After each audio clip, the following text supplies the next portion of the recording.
Vamos a saludar a nuestro compañero Pablo Callejón. ¿Cómo te va, Pablo? Muy buenos días. Muy buenos días, Mariano. El saludo para todos. ¿Cómo están? Muy, pero muy bien. ¿Cómo está usted? Bien. Bueno. Ya sería el corte de la semana. El corte de la semana. El día bisagra, le gusta decir a nuestro compañero Raúl Álvarez, que lo vamos a tener dentro de un ratito nada más. Que le pone a cada jornada una Sí. calificación. Por ejemplo, el jueves el previernes. Claro, el martes era el prequiebre, ¿viste? Ya no lo vamos... Es complicado, pero bueno, hay que rebuscarlo un poquito más. Él le va poniendo un poco de optimismo a los días, entonces claro, eso está bueno. Exactamente, es una calificación bien optimista. Exactamente.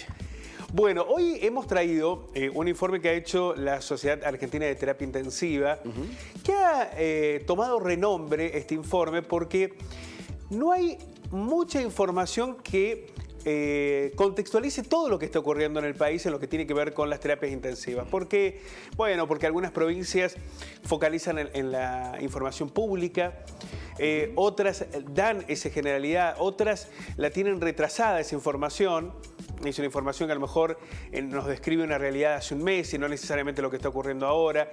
Por lo cual, este relevamiento que hace la Sociedad Argentina de Terapia Intensiva es un elemento a tener en cuenta sobre lo que está ocurriendo hoy en la Argentina por el impacto de la pandemia, por el impacto del coronavirus y el desgaste que naturalmente tiene esta realidad en las terapias intensivas en los sistemas sanitarios del país. Si te parece, empezamos a describirlo como para que me ayudes a analizarlo. Dale, vamos.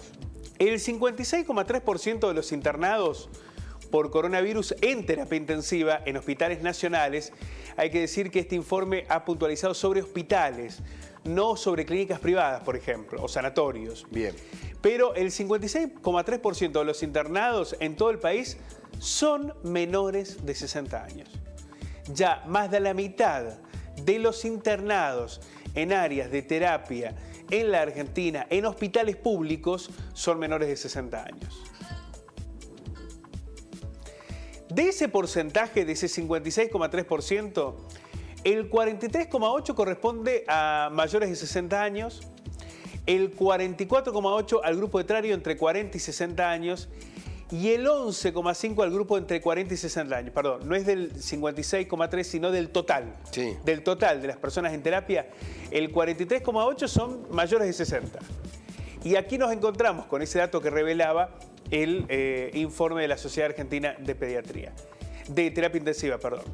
En terapia intermedia la situación es similar, mirá vos, con un 40% de ocupación de mayores de 60, pero hay un 50,7% correspondiente al grupo etario de entre 40 y 60 años, o sea, la mitad tienen entre 40 y 60 años, y el 9,3% que es un grupo entre 15 y 40 años que están en terapia intermedia. Recién contábamos lo que era la terapia intensiva crítica, ahora los datos que revelan lo que sucede en la terapia intermedia, donde también hay un 60% de los internados que tienen menos de 60 años. Sí. ¿Qué dice ante estos números la Organización Panamericana de la Salud, que depende de la OMS, de la Organización Mundial de la Salud? A nivel global se observa un cambio de perfil de la edad de los casos hospitalizados en terapias intensivas, con una mayor tasa de hospitalización en población más joven. No es solo algo que se esté dando en la Argentina. En el mundo cada vez son más las personas jóvenes, menores de 60 años, que están siendo hospitalizadas en terapias intermedias o críticas. También la OMS sostuvo que el aumento de las internaciones de personas más jóvenes está relacionado con una mayor exposición y ausencia de vacunación en estos grupos. Estos dos elementos son centrales. Por un lado, es un grupo etario que está en la actividad productiva, Mariano. Sí, claro. Que está en plena actividad de trabajo, que tiene mayor vínculo social. Acá se incluyen aquellos que están en las reuniones sociales, en las fiestas y demás. Pero también aquellos que salen a trabajar todos los días, que no se han jubilado. Entonces tiene una mayor exposición al contagio. Y por el otro lado, es un grupo al que no se lo ha vacunado. No se lo toma en cuenta como una prioridad en los sistemas de vacunación porque se entiende, y ya lo vamos a explicar también en datos, que si bien hay un mayor número de internación, el grupo etario con mayor mortalidad está por encima de los 60. Y es allí donde se ha apuntado el grupo de vacunación. La OPS ha hecho un llamado a los estados a preparar los servicios de salud y a planificar los insumos y medicamentos necesarios para atender a este grupo sustancial de casos en dicha población. Es decir, está advirtiendo la Organización Panamericana de la Salud que es necesario abordar más fuertemente este esquema porque está teniendo una mayor demanda de camas, de insumos y de personal sanitario a atender a estas personas. En el país, los datos oficiales, ya aquí no hablamos de la Sociedad de Terapia Intensiva, sino del Ministerio de Salud de la Nación, revelan una alta ocupación de camas a predominio de pacientes jóvenes graves, portadores del COVID-19, con un alto requerimiento de asistencia respiratoria mecánica y de posición prono. ¿Cuál es la posición prono? Viste que la hemos visto en las fotografías. Sí, la de boca abajo. La del boca abajo, que es la situación crítica. Sí. Como la última instancia, digamos. Como la última instancia. Ojo con esto, ya lo advierte el Ministerio de Salud de la Nación. Hay un alto requerimiento de asistencia respiratoria mecánica y de posición prono para jóvenes, para menores de 60 años. De todos modos, y por eso vale la aclaración de por qué se sigue vacunando a los mayores de 60, salvo docentes y personal de salud que aparecen como trabajadores esenciales. También ocurrió con las fuerzas de seguridad, ¿no?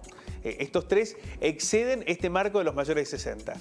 ¿Por qué? Porque el grupo de edad más afectado en cuanto a la letalidad continúa siendo el de 60 años y más, con un aumento en esa tasa a la vez que aumenta la edad. En lo que va de año, el 83,3% de los fallecidos correspondió a mayores de 60 años.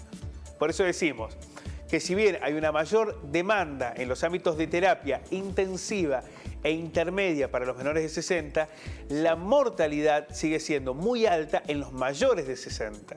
Todavía no está traducido en mortalidad, ¿no? Todavía no se traduce. Afortunadamente.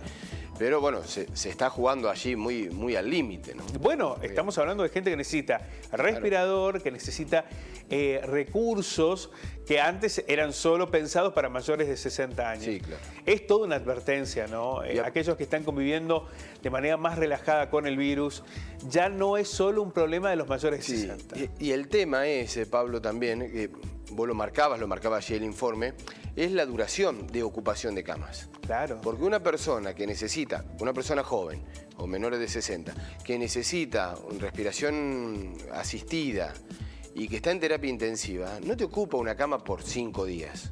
Son procesos largos, 10, 15, 20, hasta un mes y más todavía de ocupación de camas. Es decir, que no hay una rotación inmediata de camas. Cuando ingresa una persona que requiere asistencia de respiración, que está en una terapia intensiva, no es que se desocupa de un día para el otro, son periodos largos de ocupación y esto también, por supuesto, que a la larga va saturando y va complicando. Sí, claro.